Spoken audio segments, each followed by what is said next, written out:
Thank God బండి ఎవరు తీసుకెళ్ళా. కరెక్ట్గా 8 అయింది. ఫ్రైడేస్ 8 నుండి 12 వరకు రోడ్డుకి ఇటువైపు పెట్టకూడదు, అందుకని అందరూ అటువైపు పార్క్ చేసుకున్నారు. యూఎస్ఏలో పార్కింగ్ మనం అనుకున్నంత ఈజీ కాదండి, అసలు కాదు. ఎస్పెషల్లీ ఇలా మంచు పడే స్టేట్స్లో అయితే ఇంకా దారుణం. అందులోనూ నేను మళ్ళీ డౌన్ టౌన్లో ఉంటున్నా. డౌన్ టౌన్లో పార్కింగ్ ఇంకా దారుణం. నేను ఉండేది ఇంట్లో, ఇందులో 30 ఫ్లాట్లు ఉంటాయి. తిప్పి కొడితే 5 పార్కింగ్ స్పాట్లు లేవు. సో రోడ్డు మీద పెట్టుకోవచ్చు, కానీ రోడ్డు మీద పెట్టుకోవడానికి స్ట్రీట్ పార్కింగ్ పాస్ అని ఒకటి ఉంటుంది, అది అప్లై చేయాలి. అది నువ్వు ఇప్పుడు అప్లై చేస్తే నీకు 4 రోజులకి ఒక స్టిక్కర్ పంపిస్తాడు. అది నీ వెహికల్కి స్టిక్కర్ పెట్టుకోవాలి. ఆ స్టిక్కర్ ఉంటే నువ్వు రోడ్ మీద 48 అవర్స్ పెట్టుకోవచ్చు ఒకే స్ట్రెచ్లో. లేకపోతే మ్యాక్సిమం 2 అవర్స్. ఈ రోడ్లో అయితే, కొన్ని రోడ్లో అయితే 1 అవరే. ఎవ్రీ 2 అవర్స్కి వచ్చి నువ్వు బండి తీసి మళ్ళీ వేరే చోట పెట్టుకోవడం, ఇవన్నీ చేయాలి. మనం అంటే బైకే కదా, ఎవడు పట్టించుకోడని చెప్పి ఓవర్ నైట్ అలా పెట్టేస్తా. ఈ రీజన్ వల్లే చాలామంది బండి కొనరు యూఎస్ఏలో, కారు కొంటారు. ఇలా బయట పెట్టేస్తాం, ఎవడైనా వచ్చి బండి ఎత్తుకెళ్ళిపోతే దిక్కు దివానా లేకుండా అయిపోతాం. నేనంటే బండిలో ఎయిర్ ట్యాగ్ పెట్టాలే, అండ్ ఇన్సూరెన్స్ కూడా ఫుల్ కవరేజ్ ఉన్నది తీసుకున్నాను. సో ఎవడైనా బండి లేపేసినా కానీ నాకు ఆ ఇన్సూరెన్స్ కంపెనీ వాళ్ళు డబ్బులు ఇస్తాడు. యూఎస్ఏలో ఎవరైనా బండి కొందాం అనుకుంటే ఇవన్నీ కన్సిడర్ చేసుకోండి. మీ దగ్గర మీ పార్కింగ్ ఎట్లుంది ఇవన్నీ చెక్ చేసుకొని, మీ దగ్గర మంచు పడుతుందా, మంచు పడి చలికాలం వేస్ట్, ఏం చేస్తాం, చలికాలం ఏమీ చేయలేము దీనిని. ఇక్కడ ఒక మోటార్ సైకిల్ రిపేర్ షాప్ ఒకటి ఉంటుంది. వాడు వింటర్లో అన్ని బైక్స్ని స్టోర్ చేస్తాడు. వాడి వింటర్ మొత్తానికి ఇంత పే చేయాలి వాడికి. వాడి దగ్గరికి నెక్స్ట్ బ్లాగ్లో. లేక్ పక్కన ఉన్న సిటీస్లో ఉంటే ఇదే అడ్వాంటేజ్. పొద్దున్నే వర్క్కి వెళ్ళేటప్పుడు ఇలాగా బ్యూటిఫుల్ వ్యూస్ చూసుకుంటూ వెళ్ళొచ్చు. ఈరోజు వెదర్ బాగుంది, సో లేక్ కూడా చాలా నీట్గా, వాటర్ కూడా అగ్రెసివ్గా లేకుండా ఉంది.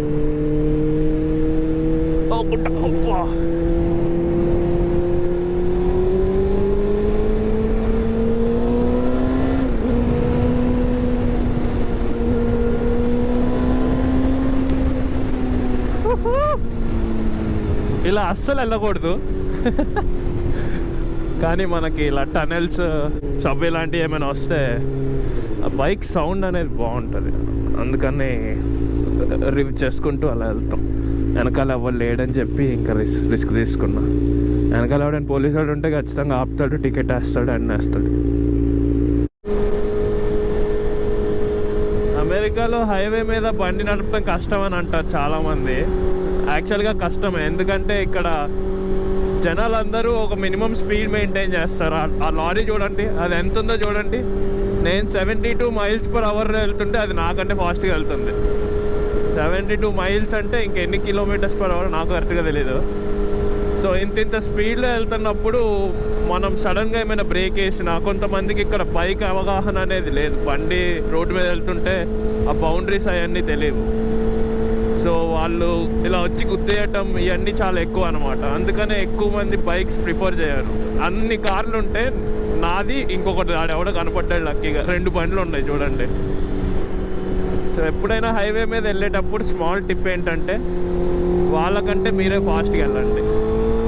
అప్పుడు నిన్ను ఎవడు వెనక నుండి గుద్దాడు, పక్క నుండి గుద్దడానికి ఛాన్స్ ఉండదు. అలా అని చెప్పి ఓవర్ స్పీడింగ్ చేయమని కాదు. పోలీసులు కూడా ఇక్కడ బైకర్స్ కొంచెం రెగ్యులర్ స్పీడ్ కంటే ఫాస్ట్గా వెళ్ళినా ఎవరేమనరు, ఆపరు కూడా. ఎందుకంటే వాళ్ళు అర్థం చేసుకుంటారు ఇది సేఫ్ కాదు బైకర్స్కి అని. సో ఎప్పుడైనా వాళ్ళకంటే కొంచెం స్పీడ్ మెయింటైన్ చేస్తే మనం డేంజర్ నుండి తప్పించుకోవచ్చు. అండ్ ఆల్సో అప్పుడప్పుడు వెళ్ళేటప్పుడు చిన్న రాళ్ళు వచ్చి తగులుతూ ఉంటాయి. మనకి నార్మల్గానే ఒక చిన్న రాయి ఒక నార్మల్ స్పీడ్లో వచ్చి తగిలితేనే చాలా గట్టిగా పెయిన్ వస్తుంది. ఇక్కడ ఇంత స్పీడ్లలో వాటి టైర్ కింద పడి అలా రిఫ్లెక్ట్ అయ్యి వచ్చే రాళ్ళు ఇంకెంత గట్టి తగులుతాయో మీరే ఊహించుకోండి. అందుకే యూఎస్లో బైక్స్ ఎక్కువ ప్రిఫర్ చేయరు, సేఫ్ కాదని.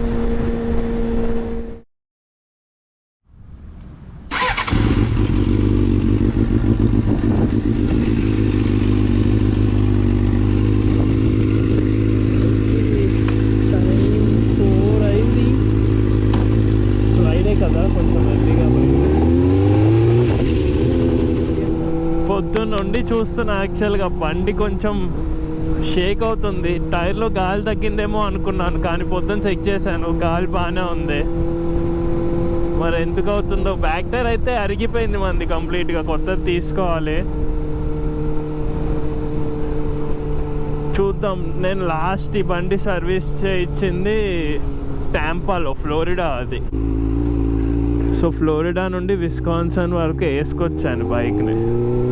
అది కూడా బ్లాక్ చేశాను, ఎడిట్ చేయలేదు, ఇంకా ఎడిట్ చేశాక పెడతా ఆ వీడియోస్ కూడా. సో గ్యాస్ స్టేషన్కి వచ్చేసాం. పెద్ద డిఫరెన్స్ ఉండదు మన ఇండియన్ గ్యాస్కి ఇక్కడ గ్యాస్కి. ద ఓన్లీ డిఫరెన్స్ ఏంటంటే మనకి 3 రేటింగ్స్ ఉంటాయి. ఆక్టేన్ రేటింగ్ అంటారు. ఇది 87, 89, 91. ఎంత హై ఆక్టేన్ రేటింగ్ ఉంటే అంత మంచి గ్యాస్ అని అర్థం. మన ఇండియాలో దొరికే పెట్రోల్ జనరల్గా 87 ఉంటుంది, కానీ కార్స్ 24 ఆడేమో గవర్నమెంట్ 91 ఉండాలని రిస్ట్రిక్ట్ చేసిందని చెప్పాడు. మరి ఎంతవరకు కరెక్టో నాకు తెలియదు. బట్ యా, ఇదే పెట్రోల్, ఇది పవర్ పెట్రోల్ సింపుల్గా చెప్పాలంటే. నాది 600cc బండి. సో బండి కొన్నప్పుడే వాడు రికమెండ్ చేస్తాడు ఏది పోయాలి ఏంటి అని. సో 91 to 93 కూడా ఉంటుంది, ఈ పెట్రోల్ బంక్లో లేదు కానీ. సో 91 to 93 పోయాలి మనం. దీనికి బయటకే చెందుతుంది మొత్తం. యా, మన ఇండియాలో లాగా ఇక్కడ ఒకడు ఉండి కొట్టడం ఏమి ఉండదు. మనమే వచ్చి అక్కడ స్కాన్ చేసి, కార్డ్ అలా ట్యాప్ చేస్తే అదే పేమెంట్ రన్ అవుతుంది. కావాల్సిన లెవెల్ పెట్టేసుకొని కొట్టుకోవటమే. బండికి ఇప్పుడు ఎంత పెట్రోల్ అయిద్దో చూపిస్తాను, ఆగండి. చాలా అసలు లేదనుకుంటా. నిండుగా ప్రీమియం గ్యాస్ కొట్టాను.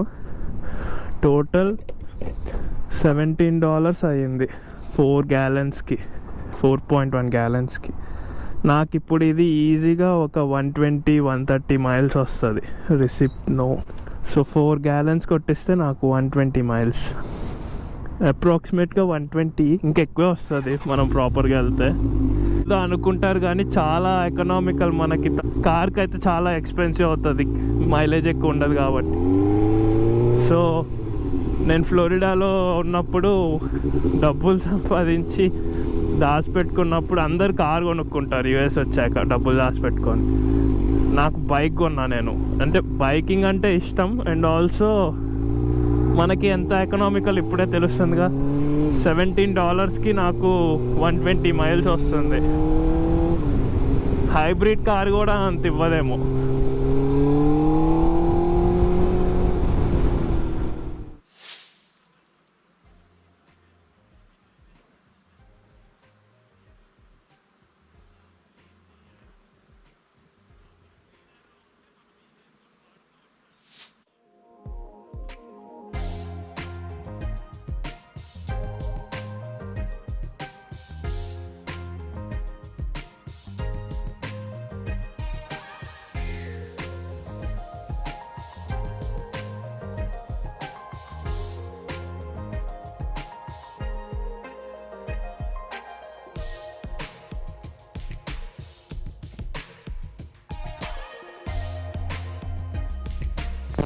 యాక్చువల్లీ ట్రాఫిక్ అంతా ఎక్కువ లేదు. ఎప్పుడైనా మార్నింగ్ డౌన్ టౌన్ లోపలికి వెళ్ళే వెహికల్స్ ట్రాఫిక్ ఎక్కువ ఉండిద్ది. ఈవినింగ్ డౌన్ టౌన్ నుండి బయటికి వెళ్ళే వెహికల్స్ ట్రాఫిక్ ఎక్కువ ఉండిద్ది. మనం లక్కీగా డౌన్ టౌన్లో ఉంటున్నాం కాబట్టి మార్నింగ్ డౌన్ టౌన్లో నుండి బయటికి వెళ్తాం, అండ్ ఈవినింగ్ డౌన్ టౌన్లోకి వస్తాం. సో అంత ట్రాఫిక్ అయితే నేను ఎప్పుడు ఇరుక్కోలే ఈ రోడ్లో ట్రాఫిక్లో.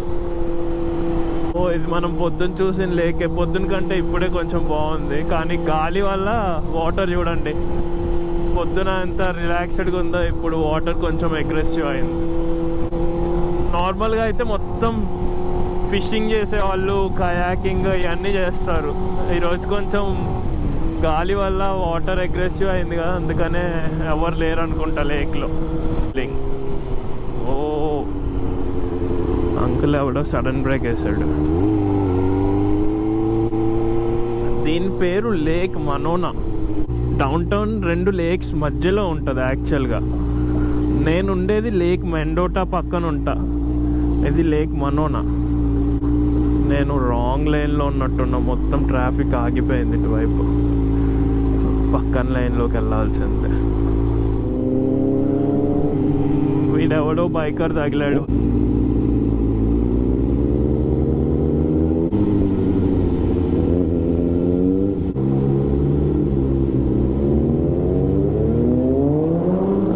అలా అస్సలు వెళ్ళకూడదు, కానీ వాడు వెళ్తున్నాడు. ఇట్స్ ఓకే, మనం వెళ్ళొద్దు. దాన్ని లేన్ స్ప్లిట్టింగ్ అంటారు. మరి ఈ స్టేట్లో లీగలో కాదో నాకు తెలియదు. నాకు తెలిసినంత వరకు ఓన్లీ కాలిఫోర్నియాలో నువ్వు అలా లేన్ స్ప్లిట్ చేసుకుంటూ వెళ్ళిపోవచ్చు 2 కార్ల మధ్యలో నుండి. లేన్ స్ప్లిట్టింగ్ లీగల్ అయి ఉంటే నేను వెళ్ళిపోయేవాడిని. నాకు ఈ స్టేట్లో అది లీగలో కాదో తెలియదు, నేను మొన్నే మూవ్ అయ్యాను, సో నాకు అంత ఐడియా లేదు. వాడు ఎవడో వెనకాల కార్తో సౌండ్లు చేస్తున్నారు. ఫ్లోరిడాలో అయితే లైన్ స్ప్లిట్టింగ్ ఇల్లీగల్. ఎవడైనా పట్టుకుంటే వేస్తాడు గట్టిగా, పెద్ద టికెట్ వేస్తాడు లైన్ స్ప్లిట్టింగ్కి.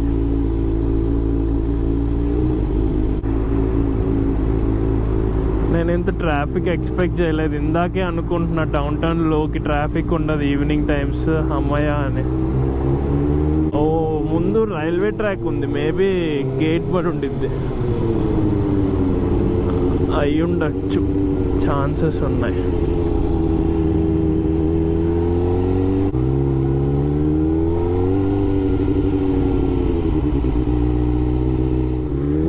ట్రాఫిక్లో నుండి బయటపడ్డాం, మొత్తానికి ఇంటి దగ్గరకు వచ్చేసాం. ఆ ఎదురుగా ఉన్నదే క్యాపిటల్ బిల్డింగ్ అంటారు దాన్ని. అందులో ఏం జరుగుతుందేమో నాకు క్లారిటీగా తెలీదు. ఆ స్ట్రైట్గా మీకు కనపడుతుందో లేదో, ఆ స్ట్రైట్గా ఉన్నదే లేక్ మెండోటా. చూడండి, చాలామంది బయటే పెడతారు స్ట్రీట్ పార్కింగ్, ఎందుకంటే ఇక్కడ పబ్లిక్ పార్కింగ్ గరాజ్ కూడా ఉంటుంది, ఇక్కడ దగ్గరలో కూడా ఒకటి ఉంది, కానీ చాలా ఎక్స్పెన్సివ్ అనమాట.